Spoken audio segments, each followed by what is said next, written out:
Ganjar gubernur perusak lingkungan, ya.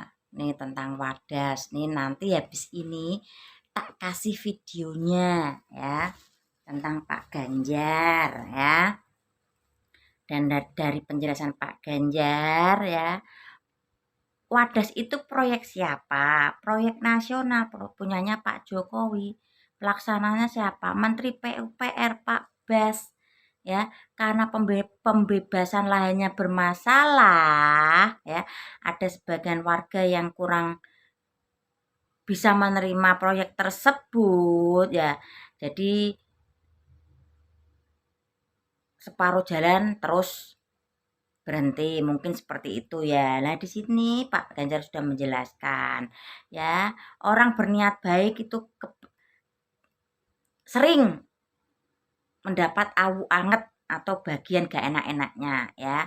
Nah, proyek-proyek nasional, ya, yang punya Menteri PUPR yang kena apes atau kena awu anget Pak Ganjar, ya, mendapat julukan gubernur perusak lingkungan, ya. Nanti ada penjelasan dari Pak Ganjar. Terus nanti saya tambah story saya, ya. Habis ini tak kasih videonya Pak Ganjar dulu, habis itu story saya, ya. Ingat kasus Wadas? Yang dibully siapa? Ganjar. Itu proyek siapa? Strategis nasional. Nasional. Punya PUPR. Tapi kemudian saya sampaikan bahwa saya nggak bertanggung jawab, itu punya pusat. Enggak, Mas. Saya bagian dari NKRI. Saya tanggung jawab. Yang punya Pak Jokowi, bagus, berjalan, jalan terus. Statement saya soal IKN apa? Jalan terus. Jalan terus. Dan itu statement saya sebelum terjadi gonjang-ganjing. Saya konsisten. 2, ketika kemudian ada yang belum beres, dan itu di jalan yang benar, tugas kami membereskan. Ingat kasus Wadas? Yang dibully siapa? Ganjar. Itu proyek siapa? Strategis nasional. Nasional. Punya PUPR. Tapi kemudian saya sampaikan bahwa saya nggak bertanggung jawab, itu punya pusat. Enggak, Mas. Saya bagian dari NKRI. Saya tanggung jawab. Apapun yang terjadi. Sampai kemudian beres. Nah, yang tidak beres, tugas saya memperbaiki. Nggak akan kita pakai, kita potong. Jadi kami yang paling tegas. Story saya. Ya kena awanget, ibaratnya kena apesnya, kena gak enaknya, bagian gak enaknya, ya.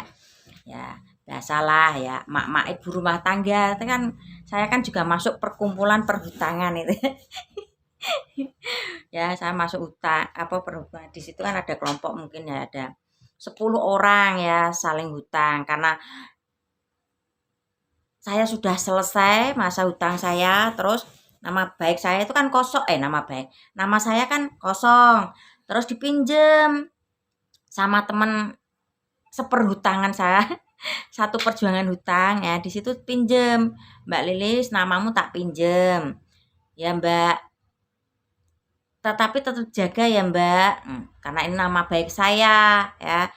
Saya pun dengan dalih berpikiran seperti ini, karena yang pinjem ini pertama sudah oke, ini pinjem kedua nama saya, ya. Saya berpikir seperti ini, oh karena ini sang suami ada di luar negeri kerjanya, pastikan dapat transfernya lancar per bulan. Saya berpikir cuman itu, nggak berpikir ke arah negatif, ya, sama intinya menolong lah, ya, dari situ. Nah, oke, berjalan.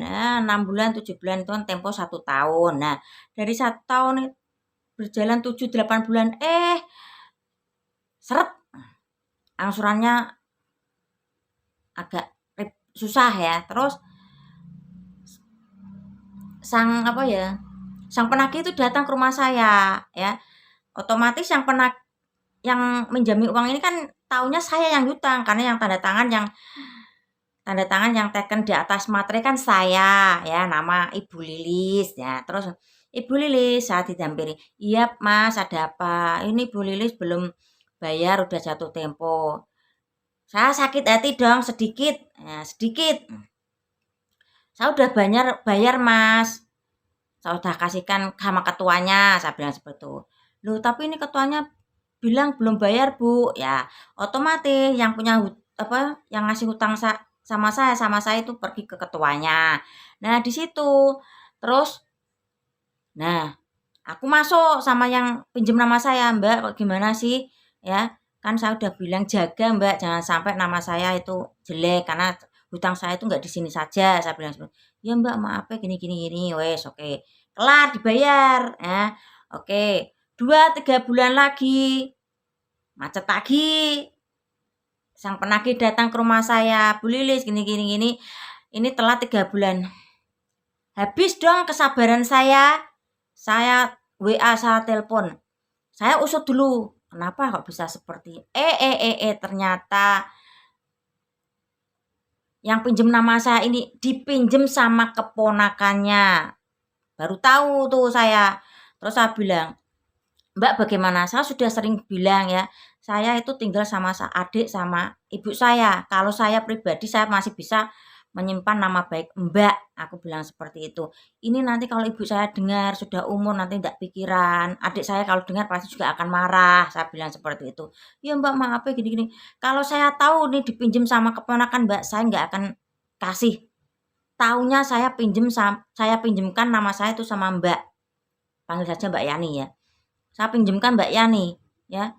Karena saya berpikir, oh suami Mbak Yani kerja di luar negeri, pasti kirimannya lancar dong. Saya cuma berpikir seperti itu Mbak, saya nggak berpikir negatif ya. Saya bilang maaf ya Mbak. Terus besok Senin itu saya harus apa ya, harus adakan 410 ya, karena tagihan kalau enggak itu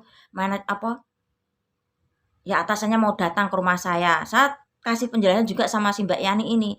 Ya Mbak, nanti sampai Senin nggak akan nggak akan sampai Senin saya transfer seperti itu.